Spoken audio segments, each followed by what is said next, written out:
सबको जय यीशु की। प्रभु यीशु क्रिस्त में प्यारे भाइयों बहनों, नवजीवन का संदेश इस शीर्षक के अंतर्गत प्रतिदिन का ईश्वर का जीवंत वचनों को सुनने के लिए, समझने के लिए, उन वचनों को ग्रहण करते हुए उन वचनों के अनुसार जीवन बिताने की शक्ति, सामर्थ्य, कृपा, अनुग्रह मांगने के लिए और एक सुंदर क्रिस्तीय जीवन बिताने के लिए मैं आप सभी लोगों का हार्दिक स्वागत करता हूं।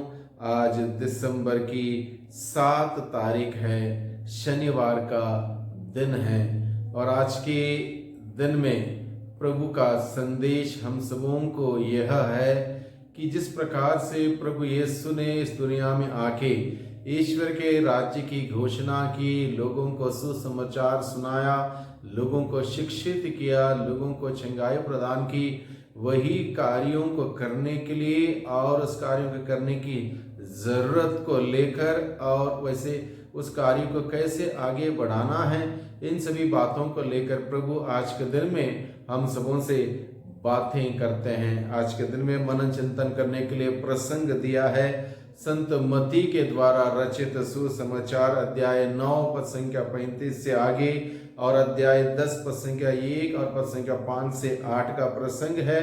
इस प्रसंग में हम लोग मुख्य रूप से देखते हैं प्रभु यीशु मसीह के 3 प्रकार के अलग अलग महत्वपूर्ण कार्य। प्रभु यीशु के प्रचार प्रसार के कार्यों में 3 अलग अलग प्रकार के महत्वपूर्ण कार्य हैं। प्रभु ने 3 प्रकार के कार्य किए, वे हैं शिक्षित करना, लोगों को शिक्षित करना, दूसरा है प्रचार, सुसमाचार का प्रचार प्रसार करना और तीसरा है लोगों को बीमारियों से चंगाई प्रदान करना। ये 3 प्रकार के कार्य, शिक्षित करना, सुसमाचार की घोषणा करना और चंगाई प्रदान करना, ये कार्य प्रभु ने किए। जिस प्रकार से यहाँ पर लिखा है, ईसा सभागृह में शिक्षा देते, राज्य के सुसमाचार का प्रचार करते, हर तरह की बीमारी और दुर्बलता दूर करते हुए सब नगरों और गांवों में घूमते थे। इस प्रकार से यहाँ पर लिखा है, यानी कि 3 प्रकार का कार्य बहुत ही महत्वपूर्ण कार्य है और आज के परिवेश में और भी महत्वपूर्ण है, क्योंकि लोग आज के दिन में शिक्षित जरूर हैं, दुनिया का ज्ञान उनके पास है, डिग्रियां लोगों के पास है, डिप्लोमा लोगों के पास है, लेकिन उसके साथ साथ प्रभु की शिक्षा लोगों के पास उतना नहीं है जितना होना चाहिए।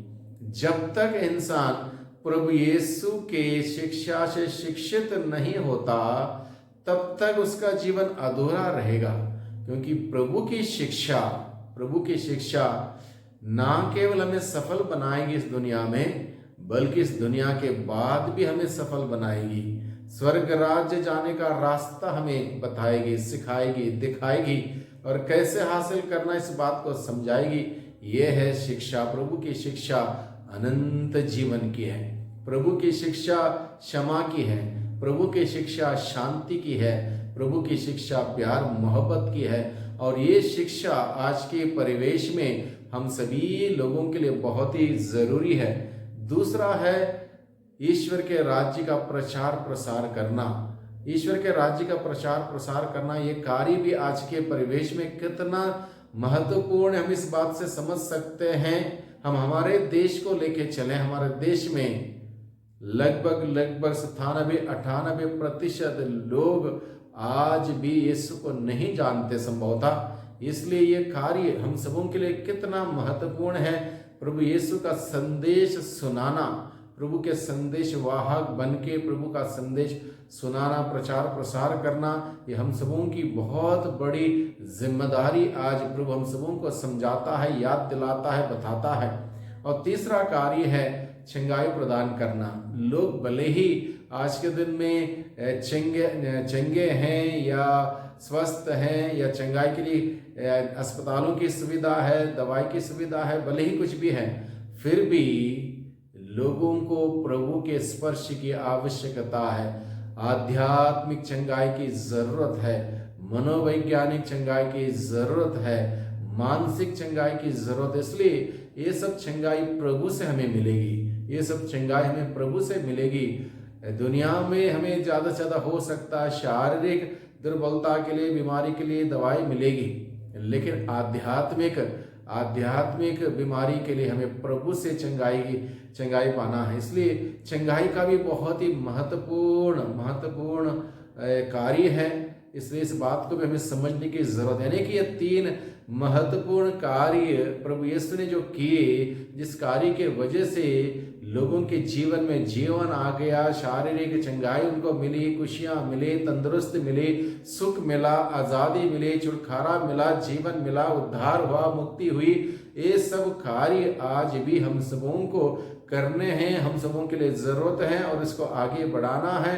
और इसलिए प्रभु आज के दिन में हम सबों को सिखाता है कि हम सभी लोगों को इस महत्वपूर्ण कार्य को करने के लिए, इस जिम्मेदारी को उठाने के लिए प्रभु ने बुलाया है, नियुक्त किया है, निमंत्रित किया। प्रभु का यह कार्य सबके लिए था, सभी लोगों के लिए, क्योंकि ईश्वर किसी के साथ भेदभाव नहीं करता, किसी के साथ पक्षपात नहीं करता। इस ईश्वर के सामने कोई जाति धर्म भेदभाव नहीं है, सब ईश्वर के संतान है। इसलिए ईश्वर सबको मुक्ति दिलाना चाहता है। इसलिए सबों के लिए ईश्वर का यह सुसमाचार, ईश्वर का यह कार्य सबों के लिए है। तीसरा महत्वपूर्ण बिंदु आज के दिन में मनन चिंतन करने के लिए, प्रभु ने लोगों को देखा। जब प्रभु यीशु शिक्षित कर रहे थे, चंगाई दे रहे थे, सुसमाचार की घोषणा कर रहे थे, लोग भीड़ आके एकत्रित हुआ करते थे। तो प्रभु यीशु ने लोगों को देखा और लोगों को देखकर प्रभु को तरस हो आया। यानी कि लोगों की आध्यात्मिक अवस्था ठीक नहीं थी, उनकी सेवा के लिए संदेश वाहकों की कमी थी। और जब प्रभु यीशु ने जब देखा, उनको तरस आया। तरस इसलिए आया क्योंकि उनके पास पर्याप्त मात्रा में लोग नहीं थे उनको शिक्षित करने के लिए, उनको सुसमाचार सुनाने के लिए, चंगाई प्रदान कराने के लिए लोग नहीं थे। इसलिए प्रभु को उनको देखकर तरस हो आया। उनकी आध्यात्मिक अवस्था कमजोर थी, इसलिए प्रभु को तरस आया। आज के ज़माने में प्रभु को हम सबों को देखकर और ज़्यादा तरस हो आता होगा, क्योंकि प्रभु यीशु के ज़माने में लोग कम से कम यीशु के पास जाते थे, भीड़ लोग इकट्ठा हुआ करते थे। आज के दिन में लोग इतने आध्यात्मिक रूप से इतने बीमार हो गए हैं कि लोग यीशु के पास तक नहीं जाते, संडे मिस्सा तक नहीं जाते, प्रार्थना में नहीं जाते, बाइबल नहीं पढ़ते, वचन नहीं पढ़ते, व्यक्तिगत प्रार्थना नहीं करते, आराधना में नहीं जाते। तो बहुत प्रकार से लोग बीमार हैं। इसलिए प्रभु को और ज्यादा तरस हो आता होगा। इसलिए प्रभु क्या कहता है कि फसल तो बहुत है, लेकिन मजदूरों की कमी है। इनकी इस फसल को बटोरने के लिए, फसल की देखभाल करने के लिए लोगों की कमी है, नेतृत्व की कमी है। इसलिए फसल के स्वामी से विनती करो कि वह फसल काटने के लिए मजदूरों को भेजें, यानी कि मेहनती लोगों को भेजें। मजदूर यानी कि मेहनती लोगों को भेजें। और यहाँ पर केवल संदेश सुनाना मात्र नहीं है मजदूरों को, बल्कि लोगों को शिक्षित करना, चंगाई प्रदान करना और सुसमाचार सुनाना था।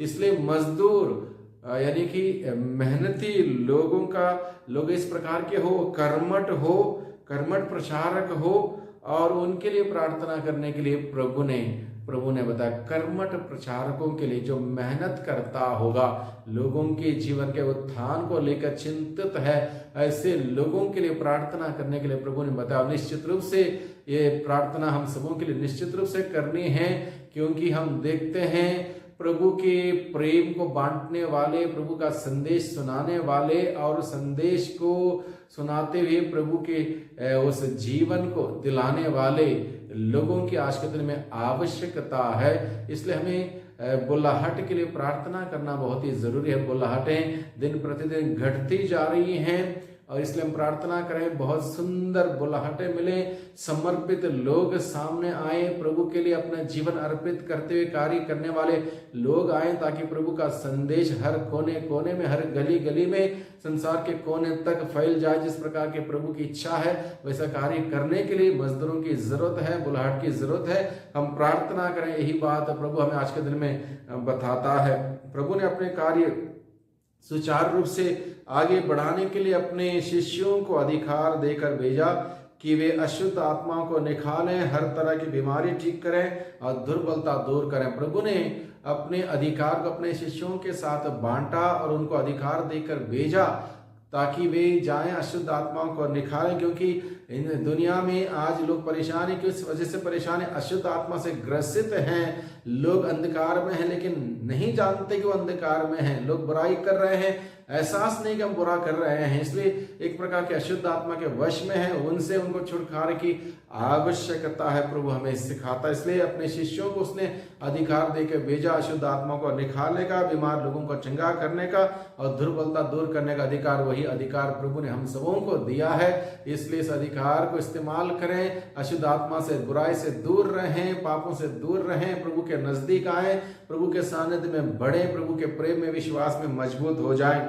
आगे प्रभु का वचन कहता है खोई हुई भेड़ की खोज अवश्य करें। आज के ज़माने में कितने सारी भेड़ें खो गई हैं। युवा अवस्था में, बुजुर्ग अवस्था में लोग अलग अलग परेशानियों को लेकर कलीसिया से, प्रभु के मूल्यों से, सिद्धांतों से दूर हो गए हैं।